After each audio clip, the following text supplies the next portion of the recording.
Steel Ball Run is my favorite JoJo part. While that is by no means an unpopular opinion, I think that the story represents a great change in the way Araki wrote JoJo. Because of this, and because I did a video on part 8 and part 6, I thought now would be a great time to rank every part 7 arc from worst to best. Obviously, there will be spoilers for Steel Ball Run in this video, and I know some will contest me on what an arc is. I'm representing the arcs by either major changes or major fights. And as always, this is just my opinion. Now, let's get into it.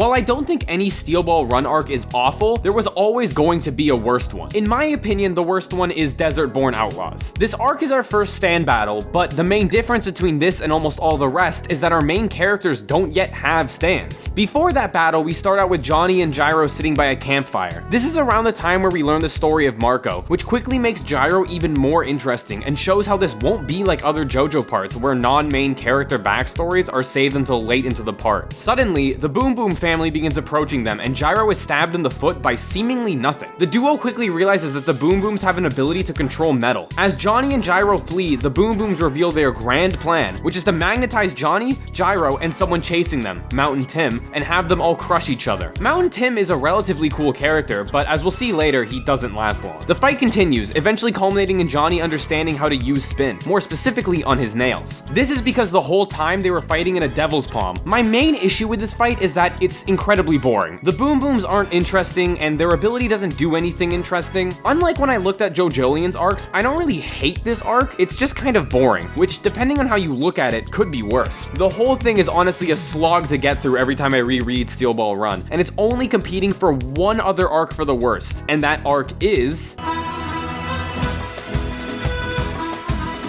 Tusk is the rare fight in Steel Ball Run that contains only Johnny fighting against an enemy, as Gyro is captured. Some may say this is good because it makes the fight unique, but I've always preferred seeing Johnny and Gyro fight together. In general, they work off each other so well that it makes for some super interesting fights, and Tusk is not that. The arc starts off talking about Jesus' corpse, which would obviously become very important starting from this arc. After that, we get the extremely short Stroheim fight, which only really serves to show how Gyro has people coming after him. We also see that Johnny has the first corpse part, which is the beginning of a grand overarching goal other than winning the race. We see our first appearance of Valentine here too, in which he seems far less intimidating than he does later on. I know the whole thing about his appearance changing because Araki wanted a different design, but even his personality is pretty drastically different in these scenes. Early and late Valentine feel like totally different people, but maybe that's just me. A lot of people defend this, but just from a writing standpoint, I don't think it's a good idea to introduce your main villain and have him be so different from the final product. Introductions are key in character writing, and this one isn't great if I'm honest. The ensuing battle is okay, it goes on just a bit too long, and Pork Pie Hat Kid is for sure the worst villain of the part. He's super annoying and gross, and it's not funny. His reason for not killing Gyro is also a little stupid and felt contrived. This is a pretty important part of the story though, as Johnny sees Tusk for the first time and begins to decipher the Steel Ball Run's true meaning. The part with Pork Pie Hat Kid using Slow Dancer is admittedly good, but I just felt like this was one too many fights won by Gyro's opponent not knowing how spin works. The next arc sort of abandoned that, or at least use it less. The arc concludes with Johnny and Gyro talking about the corpse, and Gyro confirming that it is likely a saint. Overall, this arc is, similarly to the last, fine. It's not all bad, but in a part this good, any below par arc is going to rank low.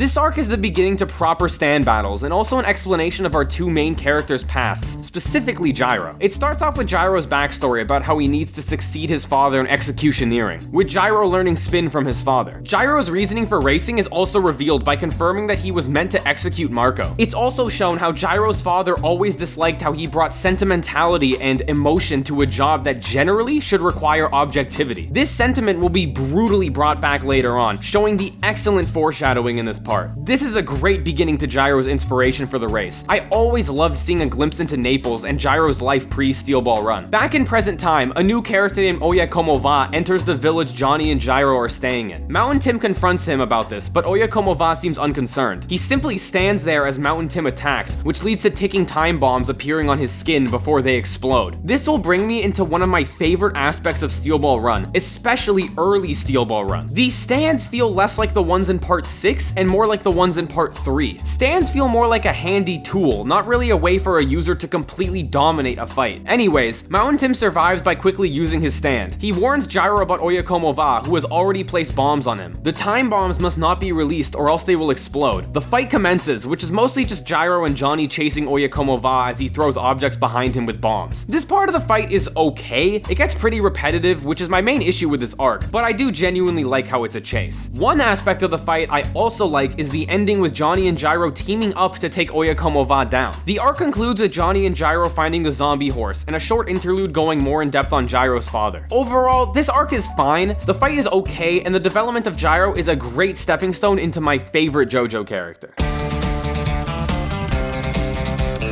The first stage is the beginning of what Steel Ball Run will be throughout its entirety. Johnny and Gyro racing against a cast of colorful characters, slowly fighting them one by one. To begin, we learn the rules of the race, with Steven explaining to the racers exactly what awaits them. Right as the race starts, Gyro speeds in front of everyone else. Johnny watches from afar as Gyro races neck and neck with Diego and Avdol. Eventually, Gyro uses his steel ball to force Avdol to retire. This is another great scene to show how the ball works. Right around this time is where Poco Loco is fully introduced. He's an okay character. I mean, he's obviously not the most interesting study on the human mind, but his stand and personality make him enjoyable enough to follow. Sandman is also reintroduced around here, and we see that he's a legit contender for winning. Johnny's goal for this race is to figure out the secret of the steel balls, and so he follows Gyro into a dangerous environment. I think this early motivation is a great way to make both Johnny and Gyro interesting. Throughout the forest, we see more competition with Gyro, Johnny, and Poco Loco. This stuff is cool, but it's getting dragged just a little bit at this point. I love the racing stuff, but it's been a while since we've seen some good character interaction. But this is a minor nitpick. As Gyro and Poco Loco race down the final hill, Sandman comes out of nowhere and takes the lead. The wind picks up as Johnny and Diego catch up to the pack. Gyro congratulates Johnny before using his steel balls to make his cape act like a sail. As he harnesses the wind, Gyro completes the first stage. This entire stage makes Gyro even more enigmatic than before. He is established very well as a main character and is set to be an interesting match to Johnny for the rest of the story. The way the Steel Ball Run race started is also discussed here. It's an okay story. I prefer the way it's talked about later though. As the stage ends, Gyro is revealed to not have won. He gets a penalty of 20 places due to attacking Sandman with the steel ball. This obviously annoys Gyro. This is also the point where we're introduced to the murder that took place during the first stage, with the new character Mountain Tim theorizing that it was the doing of a stand. The second stage begins, in which Johnny and Gyro are now properly teamed up. This is the start to what I consider to be the greatest relationship in all of JoJo, but for now, not much happens between them. The final part of this arc is the fight with Mrs. Robinson, which is kinda lame. I don't know, it's super short and doesn't really affect the story. Overall, the first stage is a mixed bag of interesting and boring. It's the start of a lot of important stuff, but the actual content within this arc is more meh. It varies a lot, so it ends up placing down here.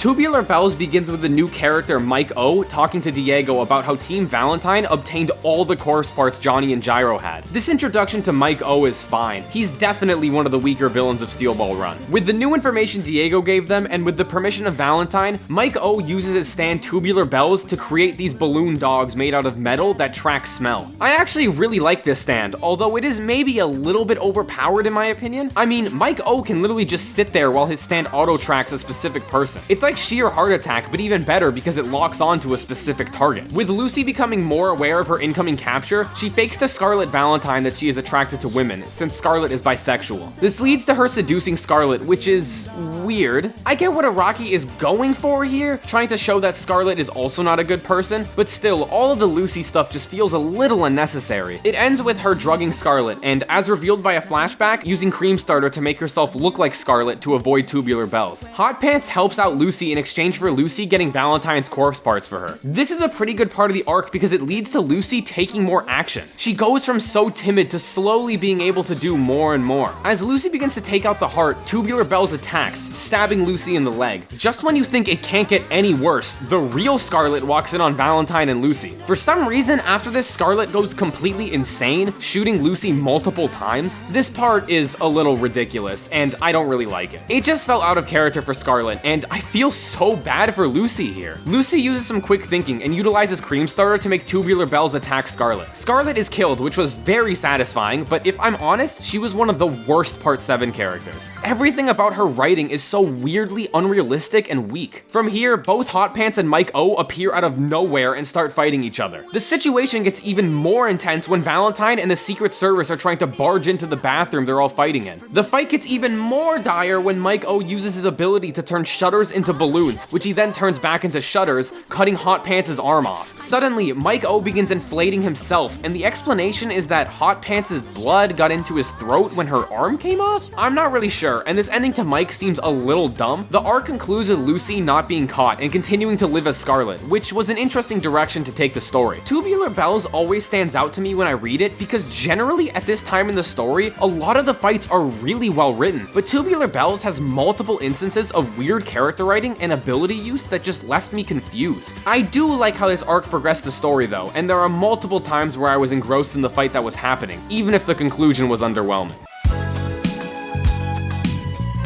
This arc isn't really related to Johnny and Gyro, and instead follows two other side groups, Valentine and Lucy, and Weka Pipo, Steven, and Magenta Magenta. We begin following Weka Pipo, who was instructed by Gyro to guard Steven. He then discovers that Steven was shot by Magenta Magenta before getting into a battle with him. We then flash to Valentine and Lucy, who is still disguised as Valentine's wife. The right eye she was carrying begins to roll to another room, telling Lucy that the corpse is in there. Upon making this discovery, the backstory of Lucy and Steven is finally given, showing how Steven is only Lucy's husband in words and nothing else. He never laid a finger on her and did it just to save her from the mafia. This change to Steven's character is sudden, and while it could be seen as retconning, I think it's more so just the beginning to the audience seeing that Steven is not a bad guy, although it still does feel a little off. Back in the present, Lucy and Valentine talk about the race, with more of Valentine's motives being discussed, with him wanting power and prosperity for the United States and himself over anything else. Upon saying this, Valentine begins to make advances on Lucy, which leads to her panicking and attempting to stab him, which Valentine expects. Valentine has now figured out that Lucy really was the traitor, but out of his own desires, he continues his advances. This is one of the most controversial moments in all of JoJo, and I think it's important to talk about it. I don't really think that this shouldn't have happened, because it really made me hate Valentine a lot more, and showed how he did vile things simply because he wanted to. However, this scene could have been drawn a lot more tastefully, or not at all, and simply have been alluded to. I can also totally see the perspective of someone saying this is lazy writing. Araki leans on assault a lot, and this is one of the biggest examples of that. After the far too long assault scenes, Lucy stabs Valentine properly before he disappears and reappears. This is our first hint to D4C's ability, but for now, it's still totally unknown. The next chapter shows us that Lucy hid with the corpse, which leads to her being pregnant with its head. This, I hate. I understand the biblical reference, but this leads to some really uncomfortable scenes, and I genuinely really dislike this part of the arc. Finally, going back to Weka Pipo, the fight ends by him giving the horses left side ataxia, to which they fall in the water and trap Magenta Magenta at the bottom of the ocean forever. The final chapter of this arc is the bit Gyro does with Johnny, which is always silly. Overall, this arc has some good development and moves the story, but the emphasis on side characters and the weird stuff with Lucy really brings it down for me. I did think that the Weka Pipo vs Magenta Magenta fight was good though. They both have such interesting abilities, especially Weka Pipo.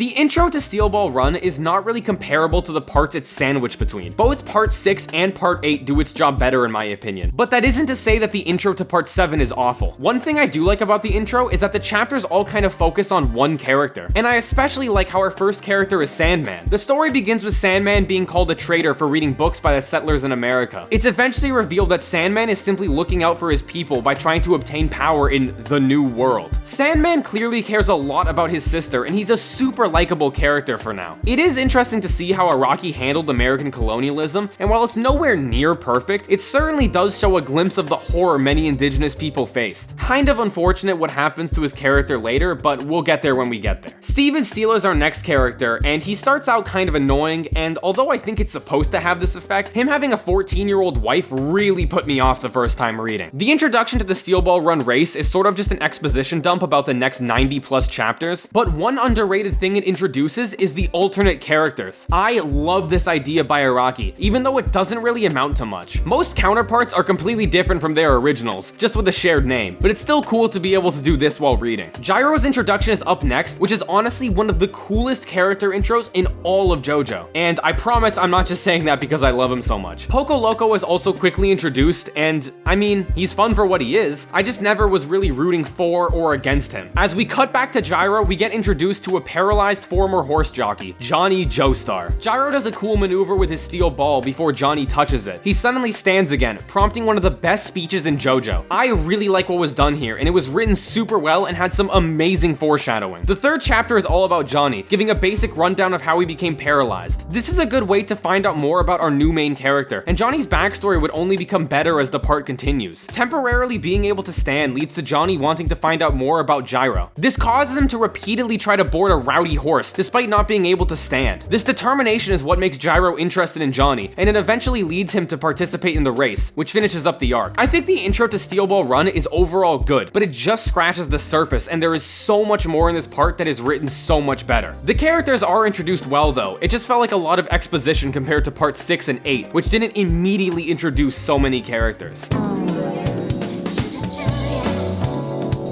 This arc being in the lower half is unfortunate because Diego is one of my all-time favorite JoJo characters, but Scary Monsters has the same pitfalls as a lot of the earlier Part 7 fights. It's mainly just repetitive and too long. The arc begins with the conclusion of the second stage. Johnny, Gyro, Diego, and Sandman are all racing neck and neck as a loose newspaper shows Johnny a mountain which matches the scar left on his arm by Tusk. As he attempts to show Gyro, he inadvertently distracts him, making Gyro receive 4th instead of 1st. Gyro gets hilariously mad about this. There's another scene with Valentine here, and he still feels quite out of character, but he's shown to have one of the corpse parts, which Lucy sees. This is a really interesting way to progress these two characters, but Valentine still just looks off. As the third stage progresses, Johnny and Gyro find Diego seemingly injured, with his arms and hand looking quite scaly. As Johnny and Gyro continue, Diego suddenly speeds up out of nowhere, talking very confidently to them, and his injuries are entirely gone. More weird stuff happens with Diego, like Johnny catching him eating rocks. This is a good way to introduce the stand of Scary Monsters, as all this weird behavior seems really out of character for Diego. The stand is finally revealed when out of absolutely nowhere, Diego becomes a dinosaur. This is one of the funniest stands in the series in my opinion. The initial fight of Diego versus Johnny and Gyro is pretty good, with Diego being basically unkillable with his strength and quick reflexes. The ability is expanded upon even more when Diego turns multiple animals into dinosaurs to attack Johnny and Gyro. This is a round where Diego's backstory is given, and it's really well done. Backstories are a big strength to Steel Ball Run, and it gives Diego an amazing motive. The fight then becomes a chase to the next corpse part. Johnny and Gyro are being chased by a ton of small dinos, which is interesting, but a few too many early Steel Ball Run fights are chases, and I prefer the later fights which are more traditional hand-to-hand. Johnny and Gyro becoming dinosaurs puts a timer on the fight with Diego, and just when it seems like it can't get any worse, Diego obtains both the corpse eyes. This scuffle is interrupted by the true user of Scary Monsters, Dr. Ferdinand. Ferdinand is another among the weakest villains of the part. He isn't really as annoying or poorly written as Pork Pie Hat Kid or the Boom Booms, but since he's barely present in the arc, I would have preferred if Diego was just the main user of Scary Monsters. I mean, that's basically what happens later, so why not have it be that Diego fell in a devil's palm? The battle concludes with Gyro getting the corpse eye with the help of Johnny. This eye allows Gyro to use his new scan ability on his steel balls, which allows him to take down Dr. Ferdinand. After Ferdinand is taken down, Diego takes the second eye, which for some reason makes him keep the ability of Scary Monsters. I don't think this is explained any further, which is a little silly to me. Overall, this arc is a mixed bag. I like aspects of the fight, like Johnny and Gyro having to hide from Diego, but the chase is a little too long for my taste, and Dr. Ferdinand is such a nothing character, it makes me wonder why he was even there. Scary Monsters is one of my favorite stands though, and we'll see it be used really well in some of the upcoming arcs. I also thought the art in this arc was really nice. There are some amazing and detailed spreads in these chapters.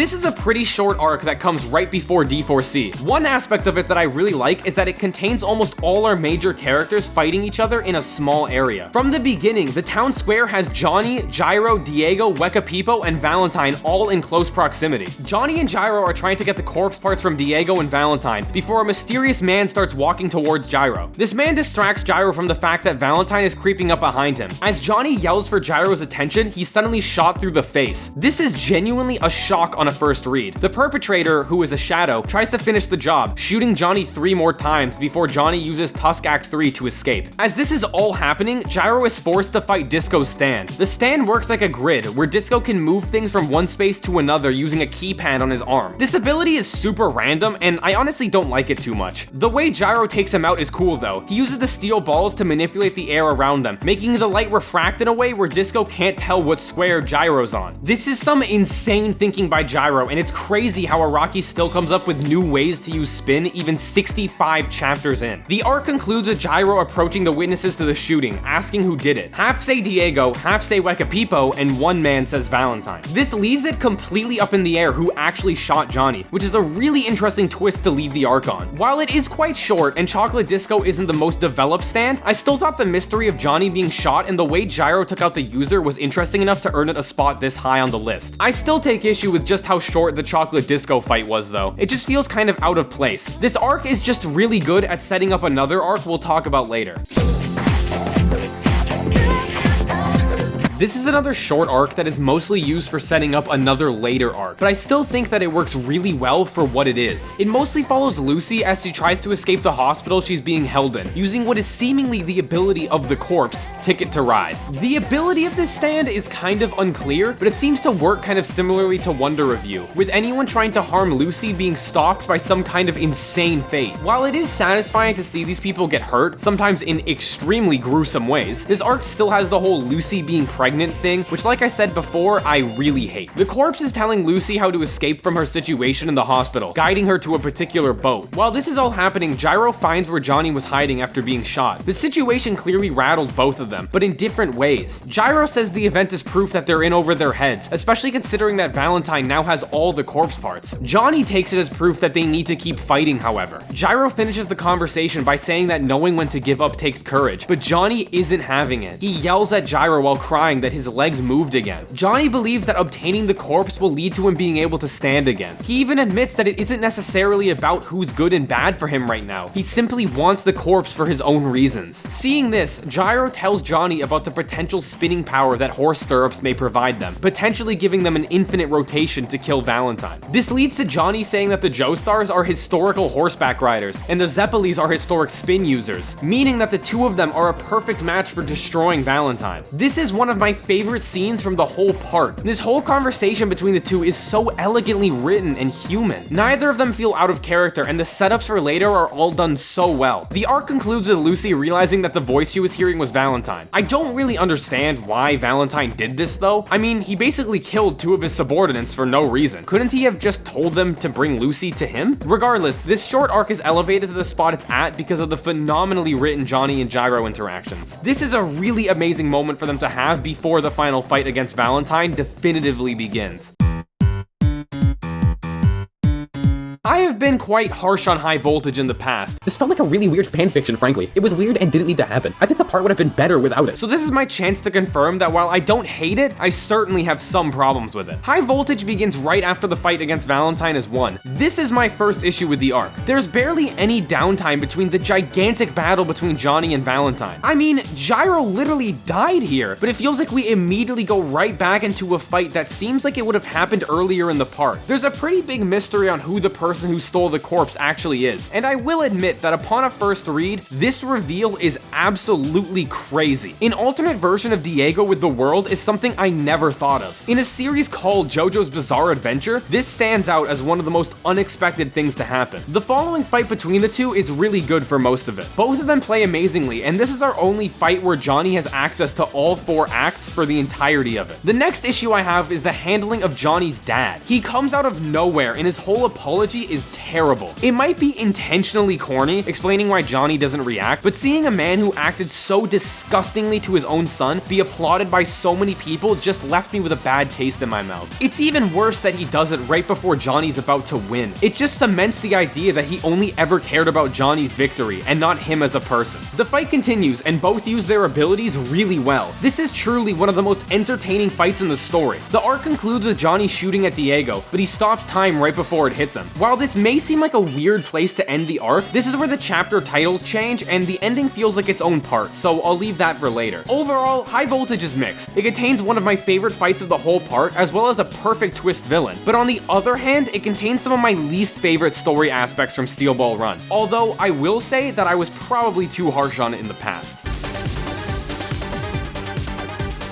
Civil War is a bit of a bizarre arc if I'm honest. Every time I read it, I'm left a little bit confused. It just doesn't really feel like a Steel Ball Run arc for some reason, and I can't quite put my finger on why. The arc begins with Johnny and Gyro chasing Hot Pants into some kind of dump, where it becomes apparent that there is a stand ability running amok. All three racers are haunted by things from their past that no matter what, they can't get rid of. These sins quite literally begin suffocating them. Hot Pants' short backstory with her brother is given here. This is an okay change to her. I would have liked to see a little more though. Compare this backstory to Diego's, which literally had almost an entire chapter dedicated to it. Regardless, the fight continues, with Johnny trying to reach Gyro to purify him while he's haunted by Danny the Mouse. Just as it seems like the fight can't get any crazier, a familiar face appears behind Johnny. This sounds a bit weird to say, but Jesus genuinely looks so cool here. I really like this design Araki ended up going with. As Gyro yells for Johnny to kill the user, he realizes that he can't focus because he's stuck thinking about the mouse. This part is likely meant to represent how the racers all have a past trauma that they need to overcome in order to defeat the greater enemy, either Axl Rowe or Valentine. Axl Rowe is finally killed once Gyro points him out to Johnny, to which Johnny shoots him in the throat. The problem is, dying was part of Axl Rowe's plan. After he dies, Johnny must bear his sins, of which there is a lot. All the people he led to death begin attacking Johnny, before he takes Jesus' advice to heart, shooting himself to find a new path. Using his new ability of Tusk Act 3, Johnny begins moving around with his holes, killing anybody who is actively attacking him. Act 3 is a really cool ability, and while it is used again, I just feel like it didn't become as used of an ability as Act 2 when Johnny obtained it, but I digress. As Axl Rowe escapes with a nearly completed corpse, Johnny reaches him by using one of the holes to grab it. See, Axl believed that the corpse would purify him of all his sins, but Johnny isn't letting him get away, with him trying to rip up the corpse. Johnny makes the situation dire, which results in Axl panicking and stabbing Johnny. However, in doing so, he sacrifices Johnny and returns all the sins to himself. This was a really smart way for Johnny to win, and I absolutely love this part of the fight after Johnny gets Act 3. The fight seems to end as a victory for Johnny, however, as Axl runs at him with an axe, a mysterious figure shoots him. President Valentine steals the corpse, and since he killed Axl to save Johnny, it isn't a sin and therefore he won't be affected. Valentine leaves with a mostly completed corpse, leaving Johnny, Gyro, and Hot Pants with a new enemy. Overall, this arc is done really well. The beginning is a bit odd, and like I said, it doesn't really feel like part 7. Civil War is quite a complicated stand, which isn't typical for Steel Ball Run, but still, this fight is done really well, and the twist at the end with Valentine is great. No complaints there.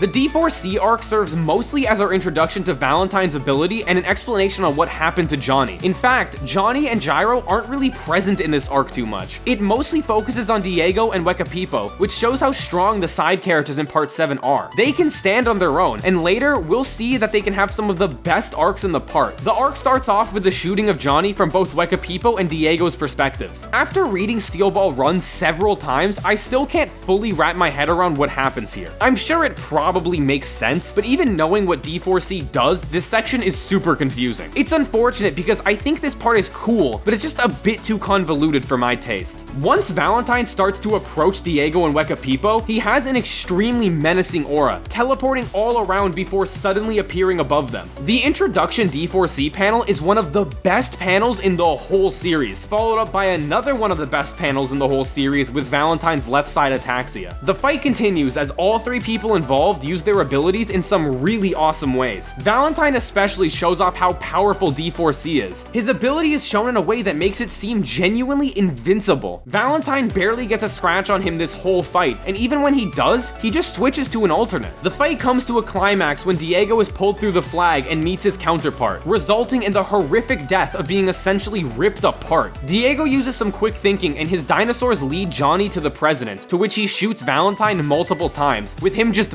barely barely escaping with the corpse. Diego, still in a compromised situation, tricks Wekapipo to meet his alternate form and be entirely annihilated. This isn't a terrible ending to Wekapipo, but it comes so suddenly that it felt a little out of place for a character this important. Still, Valentine escaping with Diego's eye means that he officially has the full corpse, and so his plan is imminent. This leaves Johnny, Gyro, and Dio all in a compromised situation as the arc comes to a close. I really love the fight of D4C. All the characters feel like they're truly fighting at their max, and Scary Monsters is one of my favorite combat stands. The art in this arc is also phenomenal, genuinely outstanding in a part full of good art. My only real issue here is the who shot Johnny part could have been just a bit less confusing. And like I already mentioned, I thought Wekapipo could have been handled a bit better. But overall, this is still one of my favorite JoJo fights.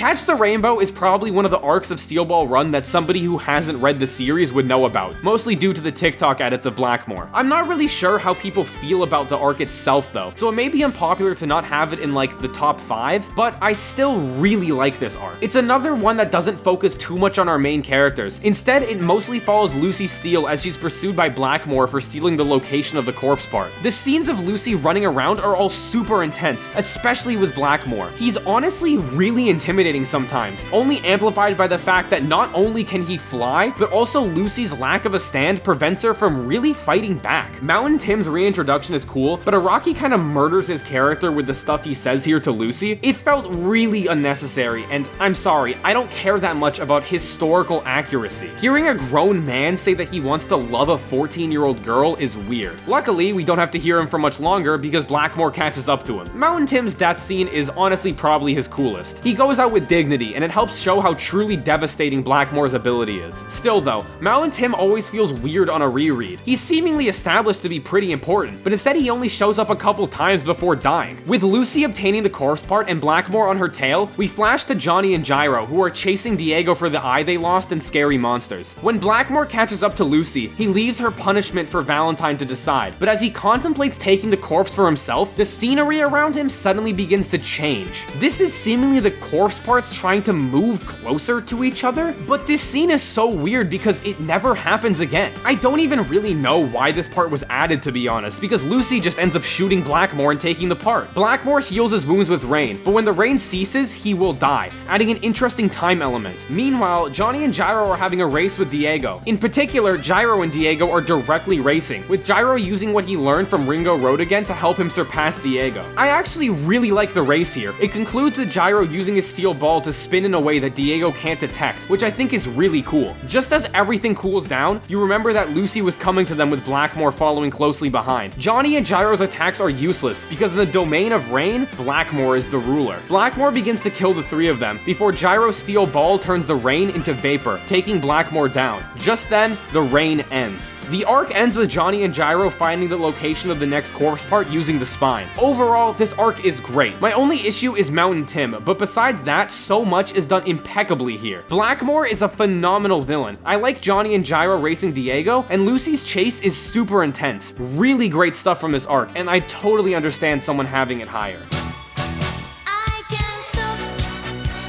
This is the arc that I expect to see people argue about. It comes right off of Ticket to Ride, and the story labels it as a continuation of D4C, but this arc is almost entirely just the fight between Dio and Hot Pants against Valentine, and so I've labeled it as such. The arc begins with Diego and Hot Pants teaming up to defeat Valentine, as they both realize that there's no way they can go about it alone. As they ride up to the train Valentine and Lucy are on, Valentine throws out alternate versions of Diego and Hot Pants. Of course, these two don't know how Valentine's ability works, and so they go to attack Diego and Hot Pants. The art is a little confusing here with knowing who's who, but the fight is interesting and finishes with Dio and HP boarding the train. This is also around the time Lucy starts becoming the corpse, and the odd occurrences begin to happen around her. As I discussed before, Lucy being pregnant with the head is just odd to me, and there's a little bit of inconsistency with how the corpse actually works. More of Diego and Hot Pants' inspirations are given here, and Diego has an interesting thought about how the American people are blindly idolizing Valentine, and will do the same for anybody in his position. position of power. As the fight begins, we get some stunning panels of hand-to-hand combat between Dio and Valentine. Dio remarks how he will kill Valentine in one swoop, as to not allow him to transport between dimensions. Hot Pants helps Diego by using her spray to prevent Valentine from getting between things. It's clear that D4C isn't physically strong enough to compete with scary monsters, and so the fight becomes Valentine trying to run to find something to go under, which Diego and HP obviously don't allow. Eventually, Valentine gets his wrists and throat slashed, but just barely makes it out because water falls on him. This sequence cemented Scary Monsters as one of my favorite stands, and I can't express how excited I am to see this animated. Valentine returns to the base world with 3 versions of himself, incapacitating HP in the process. To fight back, Hot Pants uses Cream Starter to make Diego look like Valentine, meaning that none of them can tell who's who. This is why I love this fight so much. Scary Monsters or Cream Starter alone wouldn't be enough to take down an incredibly powerful stand like D4C, but together, they stand a chance with these awesome strategies. The plan works, with Diego killing 2 Valentines and fatally injuring one. As Valentine tries to escape through a window, using the glass to transport, Diego chases him and seals the deal by slicing Valentine up. It's over. Valentine is seconds from death, but right before he can finally croak, a piece of his hair is caught between the train and the tracks, allowing him to teleport away. This leaves Diego cut in half by the train, but believing he was victorious. Diego dies here, obviously. This is a satisfactory end to Dio. He believed he accomplished his goal, and he ended off one of the best fights in all of JoJo. The focus then switched back to Johnny and Gyro, who tell each other secrets of varying bizarreness. I like these scenes because it makes them feel like more natural friends. The arc concludes with some bizarre things happening around Lucy, with signs chasing Johnny and objects moving into each other. This part is really odd, and it leads to the extremely underwhelming death of Hot Pants. Such an unfortunate end to a really well-written character. Overall, this arc contains one of my all-time favorite JoJo fights, as well as some intriguing writing with Diego, but Hot Pants' death and the odd way the corpse works sours it a bit for me. Still, this arc was really well choreographed and had some truly exceptional art.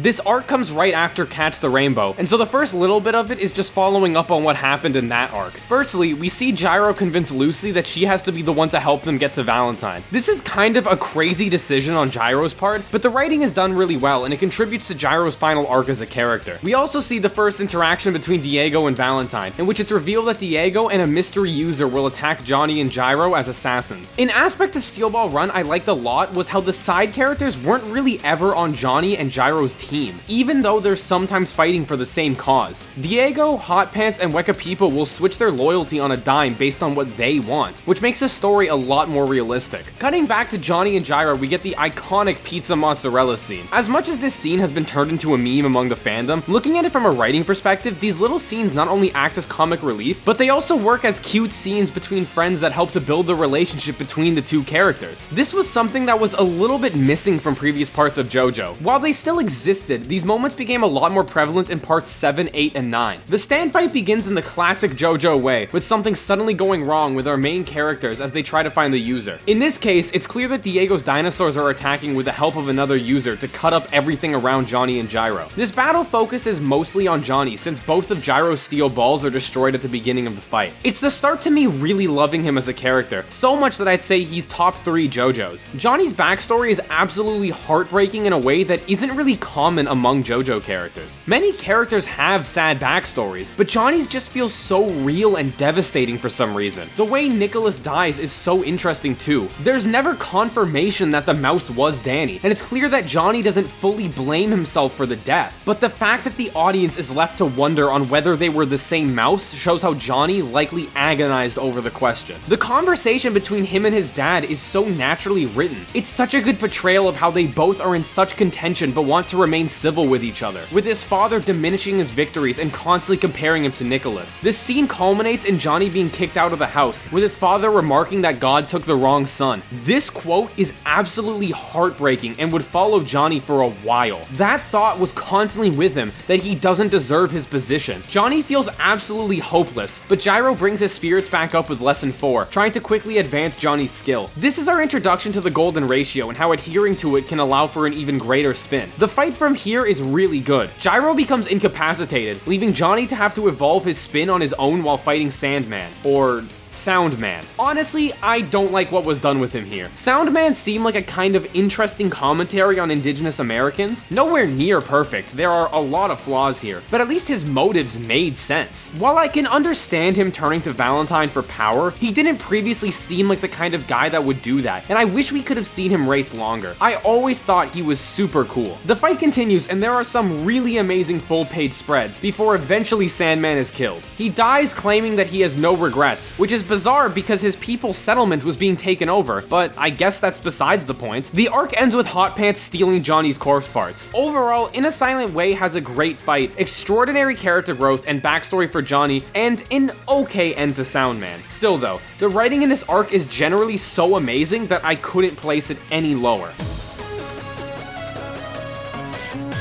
The world of Stars and Stripes starts suddenly at the climax of the high voltage fight. As Johnny takes some bullets from Dio in exchange for hitting him with Act 4, it seems he's won, until Dio takes away his horse and sacrifices his leg to exchange the spin onto Johnny. He leaves Johnny on the floor, seconds away from death and with no horse to help himself. The alternate Diego wins the race as he prepares to seal the corpse in a bunker under the United States, guaranteeing himself prosperity as the owner of the corpse. Just in the nick of time, Lucy arrives, and while Dio begins accosting her on the wall, he notices that she brought a bundle of some kind. Inside the bundle is revealed to be this universe's Diego's body, which upon being met with Alt Diego, leads to the destruction of both of them. This whole scene is fine. I like Lucy taking on a more central role, but we really didn't need to hear all the gross stuff Alt Diego said about Lucy. He was already unlikable enough. Johnny is also saved by Steven on his horse, which is fine, but kind of lame if you ask me. I think Johnny should have killed Alt Diego, but to each their own. It's decided to leave the corpse in the bunker since it now technically belongs to nobody since Diego is dead. This is a good ending to the corpse plotline since it shows how it was never intended to be something that somebody owned, and any owner of it could never be righteous with such incredible power, proved even further in JoJolion. The final scene of the part is Johnny taking Gyro's corpse back to Naples. Multiple flashbacks play, with Johnny beautifully reminiscing on the whole story, remembering all the different lessons Gyro taught him. We get one final bit of an epilogue, with it being revealed that a revolution happened in Naples which ended up freeing Marco, who later died of a cold. I see a lot of people complain about this, but what people are forgetting is that Gyro never wanted to save Marco from death necessarily, simply an unfair execution. Even if Marco died immediately after he was freed, Gyro would still be satisfied because that's how it was meant to be. There was no obstruction of justice by him or his kingdom. The final panel is a beautiful double-page spread, seemingly calling back to part 1's ending. While I didn't like every aspect of this ending, especially how the Alt Diego fight ended, the actual final pages are all marvelous and wrap up Steel Ball Run in a way like no other JoJo part.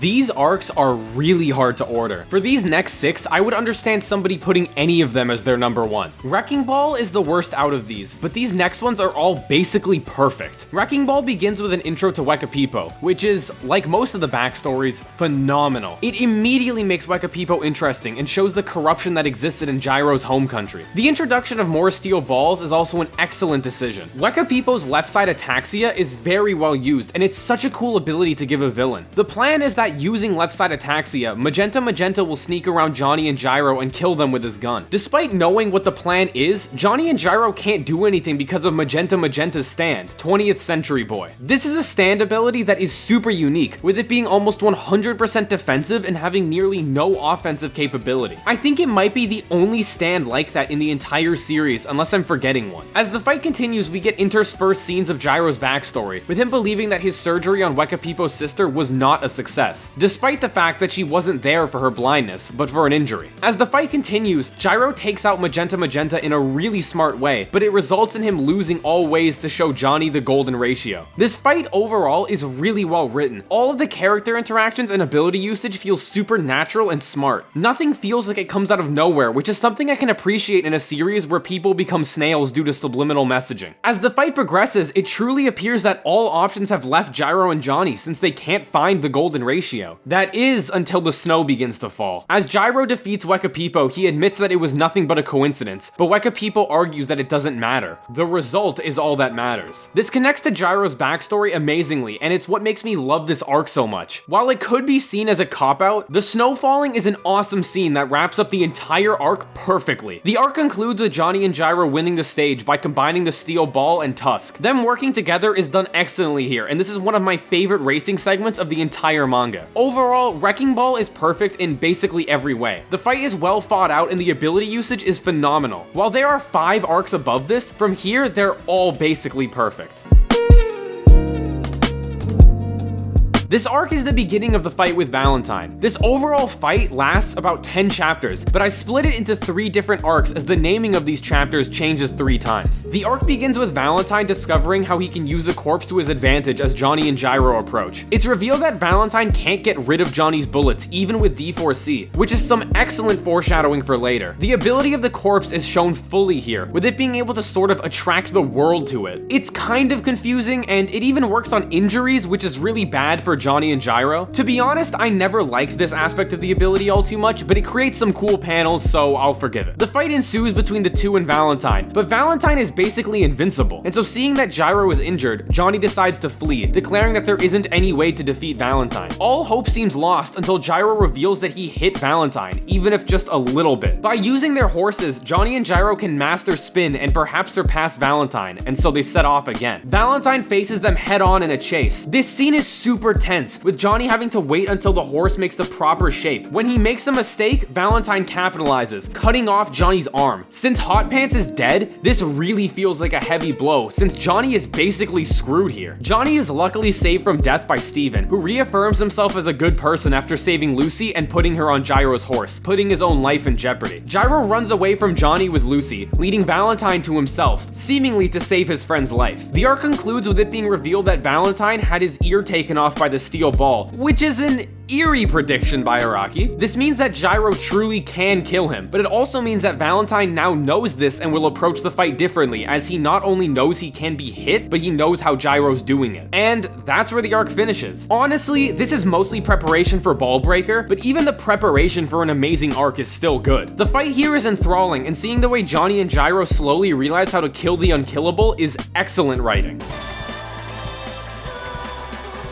A lot of people have this as their first place, and I totally understand why. True Man's World is truly a standout arc of JoJo, especially considering that it's so close to the beginning of the story. Most of JoJo's best arcs, Made in Heaven, Bites the Dust, Dio's World, are all so good partly because they contain the satisfying end to our characters. But True Man's World is merely a stepping stone for Johnny and Gyro, and yet it feels so impactful. The arc begins with a racing segment that ends the 3rd stage. Gyro is directly competing with Diego for the win, to which Johnny says that he won't defeat Dio as he doesn't have the same level of hunger for victory. This goes back to Gyro's character in comparison to Johnny and Diego. Both Johnny and Diego have something they're chasing for that will change their lives. Meanwhile, Gyro is stagnant, believing himself to already be the best he can be. This idea is shed upon later. Hot Pants is also shown here for what's basically the first time, with her being a part of the iconic fall off your horse bit. The confusion of how they keep going around in circles at the orchard is a compelling one, and I'm glad that it doesn't last for too long before they find the source of the problem. Ringo Road again, which is a hilarious name, offers Gaucho a deal. He says to get out, Gaucho needs to beat Ringo in a fair duel. The duel commences, and Ringo is all about fairness, but he still ends up winning, executing Gaucho then and there. Ringo is immediately established here to be cruel and terrifying. This leaves Johnny, Gyro, and HP to figure out what to do. As they approach, Ringo refuses to speak to Gyro, instead only speaking to Johnny as he believes that Gyro would never be able to kill him. His stand Mandem is introduced here with an awesome ability. Ringo is, at any point, able to rewind time by 6 seconds just by spinning a knob on his watch. Despite it being so simple, this is truly one of my favorite stands of all time because of how practical it is. With this ability, Ringo shoots Johnny in Hot Pants, nearly killing both of them and allowing Gyro to ruminate about how to kill him. I'm really glad Johnny was also revealed to not be dead basically immediately. It would have felt stupid as a twist. Ringo's backstory is good, but not perfect. I think there was some more story to be told, and it could have been more compelling. But still, that's that's a really minor nitpick. As the fight continues, I love Gyro's newfound confidence and his use of scan. He challenges Ringo to his fair duel, with this being the most cowboy-y scene of the part. As the shots fire, Gyro seems to be going for a draw, which Ringo isn't satisfied with. After rewinding again, he loses due to a trick Gyro noticed the first time around. Phenomenal end to the fight here, and the growth of Gyro is displayed really clearly. He was willing to keep fighting Ringo until victory, showing his growth and newfound hunger. The irony is that by killing Ringo, Gyro is taking on his ideals. He now believes in the fair duel and the idea that people need to strive for more in their lives. As Ringo falls, he welcomes Gyro to the true man's world. This is one of the most beautiful arcs in all of JoJo, with stunning art and an amazing story to tell. I cannot wait for this to be animated so that I can show everyone I know. Another perfect arc. And it ain't even top 3!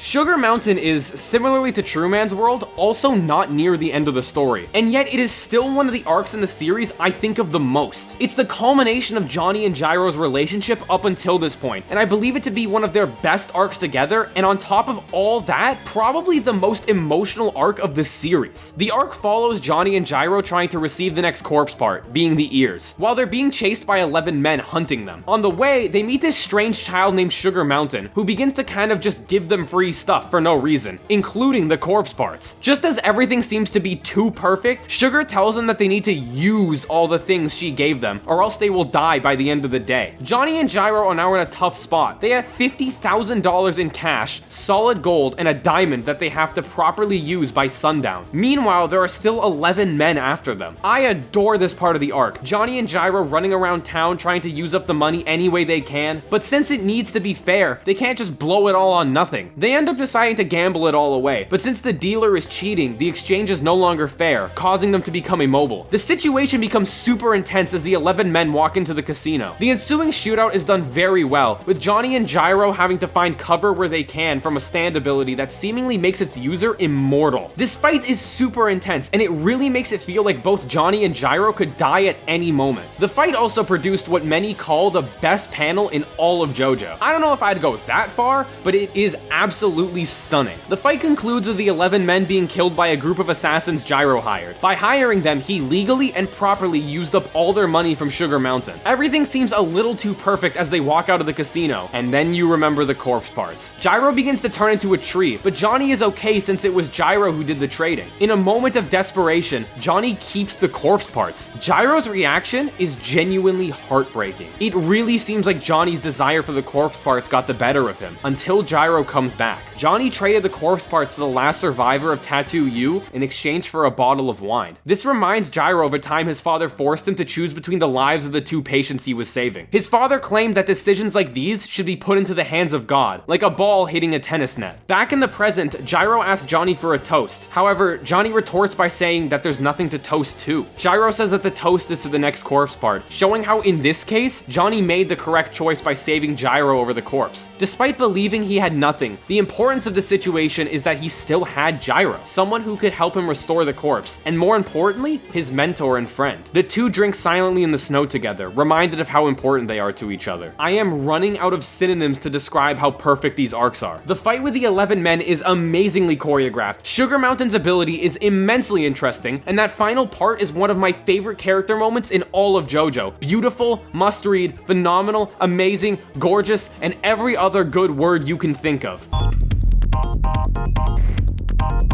Ball Breaker is the climax of the final fight of the part. In almost every JoJo part, these fights are the best ones, and Steel Ball Run is no exception. This is the best fight in the part, just not the best arc. It'll make sense later. This arc begins where Love Train ends, the showdown between Valentine and Gyro. I'll just get this out of the way. This is probably the best art in any arc. These chapters are almost all full-page spreads, and they look immaculate. The fight continues with Valentine bringing two new versions of himself to confuse Gyro. Gyro knows which one is real due to Lucy and actually gets a proper hit on Valentine. The near perfect rotation turns the rotational energy of the steel ball into a stand. The stand surpasses Valentine's Love Train, and it looks like Gyro might have truly won, but Valentine stands up as the rotation only affected half his body. There will only be one more attack in their battle, as one of Gyro's wounds is becoming fatal. Valentine remarks that Gyro could simply heal himself by stepping into the light, but he refuses to do it. This is the ultimate mark of Gyro's character. He came to America America to race, risking his life repeatedly, all to save one boy from death. If he steps into the light, killing an innocent person, then he would be essentially undoing that. Nobody innocent deserves to be killed, and Gyro does not believe that he is in a position to choose. This is the moment where the ball hits the net, where Gyro realizes that he has to put all his reliance on Johnny. He begins to give Johnny a speech about lesson 5, which creates a mystery for both Johnny and the audience. Gyro gets one more throw in on Valentine, which still doesn't quite finish him off. The reason is that the fissure coming off of Lucy made the steel ball imperfect, which destroyed the perfect rotation. Gyro died for trying to save Lucy. Once again, he is sacrificing himself to avoid killing somebody innocent. The next panels are chilling every time you read them.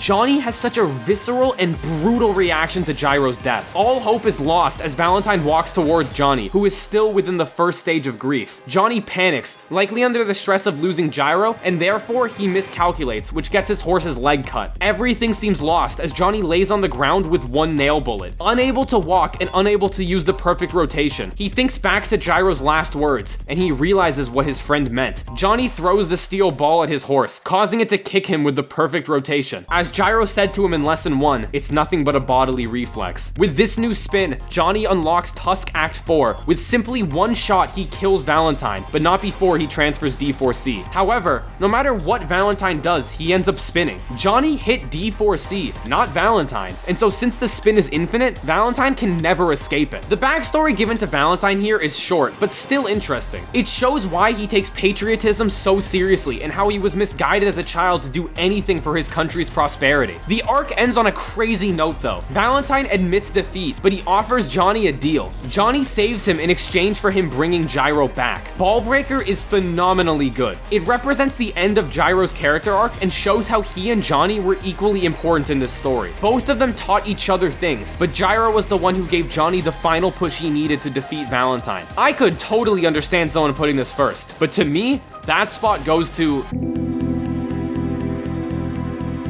Despite it being only 2 chapters, this might be the most interesting arc in all of JoJo. There's no crazy stands, no bizarre outsmarting, no crazy twist, it's just 2 people talking. Johnny and Valentine sit and have a conversation about what the best course of action is. And even as a reader, it's so cool that we don't know who's lying. Valentine starts out quite convincing, and even as a reader, you can't help but get sucked into what he's saying. You almost forget that this is the same guy who killed Gyro in the first place, the same guy who's been almost non-stop lying. Valentine's true colors are shown here, with him admitting that he wants the corpse so that another country in the world doesn't have control over it. He wants to send everything bad from the US abroad. He even begins justifying all the deaths that occurred in the conquest, and Johnny even starts to believe him. Through an immense amount of convincing that is all written so well, Valentine eventually manipulates Johnny into activating Tusk. As a reader, this is such a fork in the road. On one hand, Gyro is my favorite character of all time, and so of course I want him back, but on the other hand, Valentine is a known liar. Johnny makes an excellent decision, which leads to probably the most intense scene in all of part 7. He throws Valentine's empty gun towards him, suggesting that Valentine should pick it up. If Valentine truly only had peace in mind, he wouldn't have another gun on him. It's pretty clear what the answer is with how hesitant Valentine is to pick it up. In his final line, he affirms that he's only doing what he's doing out of justice and that his heart is unclouded. This was some of the best paneling and facial expressions I've ever seen. You can just see how unsure they both are, how careful they're being. The ensuing shootout is done well, and you already know who's going to win. But surprisingly, Gyro's spirit begins talking to Johnny. Johnny comments on how he wanted to believe the president. Even though he knew it wasn't true, he wanted to pretend, even for a moment, that he could see his friend again. Johnny delivers the final blow on Valentine, and the arc ends with some wide shots of Johnny crying, knowing that he will never be able to see Gyro again. Break My Heart, Break Your Heart is the crown jewel of Araki's writing to me. 2 characters who are so complex and layered that you still see people to this day arguing about who was in the right. The quotes here are also so amazing. Valentine's final words can be endlessly analyzed, and Johnny talking to Gyro once more is one of the few times I got emotional reading a manga for the first time. Overall, Break My Heart, Break Your Heart is not only, in my opinion, the best part 7 arc, but possibly the best arc in all of JoJo.